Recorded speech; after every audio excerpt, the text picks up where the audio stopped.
आज हम अध्ययन करने जा रहे हैं कक्षा 8 की संस्कृत की पाठ्य पुस्तक का, जिसमें पाठ 8 का अध्ययन करेंगे, जिसका नाम है एकलव्य। तो चलिए प्रारंभ करते हैं। प्राचीन काले एकलव्य नामकः एकः बालकः आसीत्। तो प्राचीन काल में एकलव्य नाम का एक बालक था। स निषाद राजस्य हिरण्यधनुषः पुत्र आसीत्। वह निषाद राज हिरण्यधनुष का पुत्र था। तस्मिन् काले द्रोण नामकः आचार्य धनुर्वेदस्य महान कुशल शिक्षकः आसीत्। उस समय द्रोण नाम के आचार्य धनुर्विद्या के महान कुशल शिक्षक थे।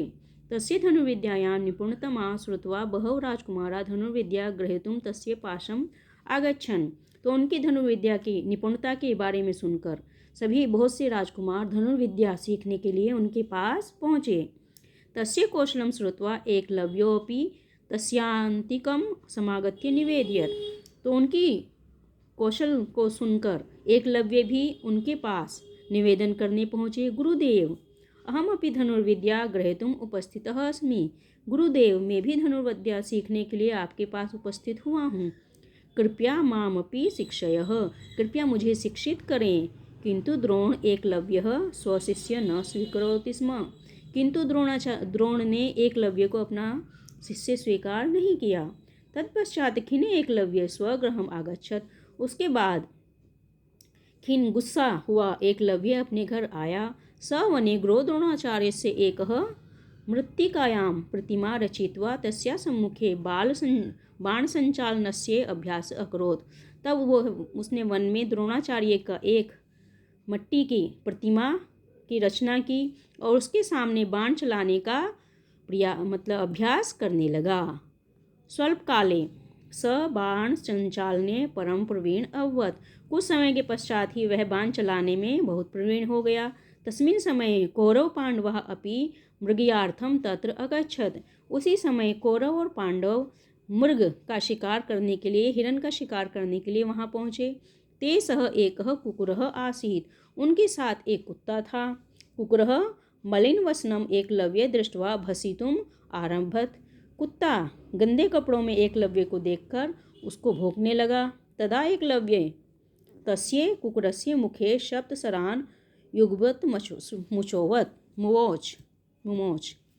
तब एकलव्य ने उसके मुंह में 7 बाण मारकर उसका मुंह बंद कर दिया। अनेन कुकुरस्य मुख बाण पूर्णम अभवत्। इस प्रकार से कुत्ते का मुख बाण से भर गया। इदं श्रुत्वा ते आश्चर्यचकिताः अभवन्। अर्जुन द्रोण समीपम् अगच्छत्। सर्वं वृत्तान्तं निवेदयत् अवदत् च। भवान् अकथयत् त्वद्वेषिष्ट नान्य कश्चित् धनुर्विद्या भविष्यन्ति, किन्तु निषादपुत्र तव शिष्ये मत अपि कुशलतर वर्तते। तो आपने कहा है कि दिव्य शिष्य। इदं श्रुत्वा ते आश्चर्यचकिता अभवन्। यह सुनकर वह आश्चर्यचकित हुए।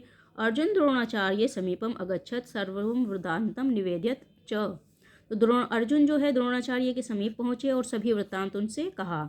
भवान अकथयत्, आपने कहा है, त्वदिव्य शिष्य नान्य कस्यचित् धनुर्धर भविष्यति। आपने कहा है कि आपके 2 शिष्य कभी भी धनुर्धर नहीं हैं, किंतु निषाद पुत्र तव शिष्य मम अपि कुशलतर वर्तते। किंतु निषाद का पुत्र आपका शिष्य मुझसे भी कुशल है। तस्मिन् विस्मित द्रोणाचार्य किंचित विचार्य अर्जुनम् आदाय एकलव्य प्रति गत। विस्मित द्रोणाचार्य कुछ विचार करके अर्जुन के साथ एकलव्य के पास पहुँचे। एकलव्यः दृष्ट्वा द्रोणाचार्य अकथयत्। एकलव्य को देखकर द्रोणाचार्य ने कहा, हे एकलव्य, यदि त्वं मे शिष्य असि, यदि तुम मेरे शिष्य हो, तर्हि देहि मे दक्षिणकरांगष्ठम। तो तुम मुझे अपनी दक्षिण उंगली का अंगूठा दो, हाथ का अंगूठा दो। यमेव मम गुरु दक्षिणा भविष्यति, यही मेरी गुरु दक्षिणा होगी। द्रोणस्य वचनं श्रुत्वा प्रसन्न मुख एकलव्य कथयत्। द्रोणाचार्य के वचन सुनकर प्रसन्न मुख यानी कि प्रसन्न होते हुए एकलव्य ने कहा, किमपि मे गुरुवे अदेयम नास्ति। मैं अपने गुरु को कुछ भी दे सकती, इसको मैं अपने गुरु को क्यों नहीं दूंगा। इत्युक्त्वा स स्वयं दक्षिण कंग्राष्टो दित्वा द्रोणाचार्य समर्पित। ऐसा कहकर उसने अपने दक्षिण हाथ का अंगूठा काटकर द्रोणाचार्य को समर्पित कर दिया। इति सत्यमस्ति, यह सत्य ही है। श्रद्धा लभते ज्ञानम, तो श्रद्धा से ही ज्ञान प्राप्त, ज्ञान का लाभ होता है। तो इस प्रकार से कौन थे हमारे, ये किसके विषय में है स्टोरी, एकलव्य के विषय में है ये कहानी। तो आशा करती हूँ ये कहानी आपको अच्छी लगी होगी और समझ में भी आई होगी संस्कृत। यदि संस्कृत अच्छे से समझ में आ गई है तो कृपया इस चैनल को सब्सक्राइब करें, लाइक और शेयर करें, ताकि संस्कृत के और भी वीडियो ऐसे ही आपको प्राप्त होते रहें।